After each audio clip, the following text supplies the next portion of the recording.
जानुवारि दाननि 20 बा 28 खालार बिदि जागोन इदिनखालि बुंदोंमोन आं दे BPF-नियाव गेदेरथार सुनामि फैगासिनो दोङो आरो जाय सुनामिनि गेजेरजों BPF-आ जोबस्रांगोन आरो बे साननैसोआव जिखिनि जाबाय थादों बेवहायथ' BPF-खौ मोजां मोननाय साफा सानैया थागोन किन्तु BPF-आदि बिसायख'थियाव देरहानो हानाय मोनसे थासारि बे थासारिया BPF-नियाव गैलिया आरो मैया नुदों जोंहा सासे माने मा होननानै बुंदों MLA-खौ बुंनाय नुदों दे फैबाय थानाय 25नि जि जानो गोनां BTC जि बिसायख'थि बे बिसायख'थियाव माने बारग' मन्त्रि बिथांमोननि BPF-नि बै समनि माने बारग' मन्त्रि बारग' माने MLA बिथांमोनखौनो बिजाथि होनायनि जि बाथ्रा बुंदों दा बियो माने 2025 मायथाइनि जि माने BTC जि बिसायख'थि जानो गोनां बे बिसायख'थि जानो गोनांनि उनावनो BPF-आ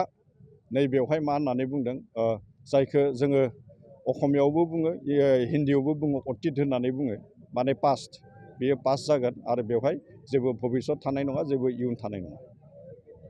नोंथाङा रेलवे, आसाम पुलिस, बेंक, टेट बायदि सरकारि साख्रि मावनो गोसो दं नामा? एबा नोंथाङा बेफोर बायदि साख्रिनि थाखाय थियारि खालामगासिनो दं नामा?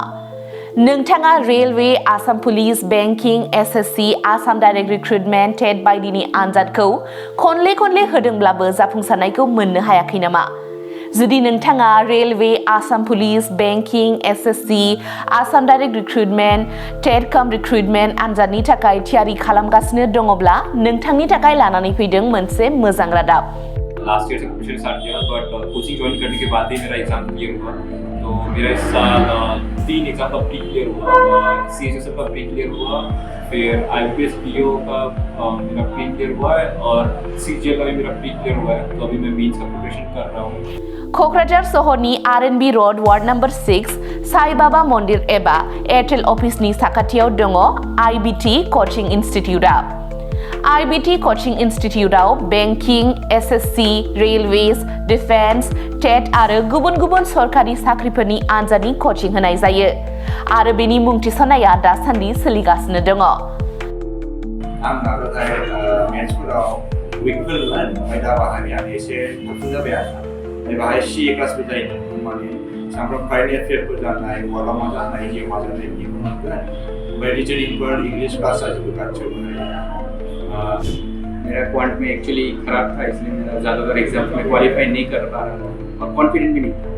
जब से मैंने ज्वाइन किया है तब से मैंने क्वांट पे एक्चुअली अभी मैं क्वांट पे अच्छा हूँ और कर भी पा रहा हूँ तो अभी कॉन्फिडेंट भी हूँ और फैकल्टीज भी बहुत अच्छे हेल्प करते हैं बहुत।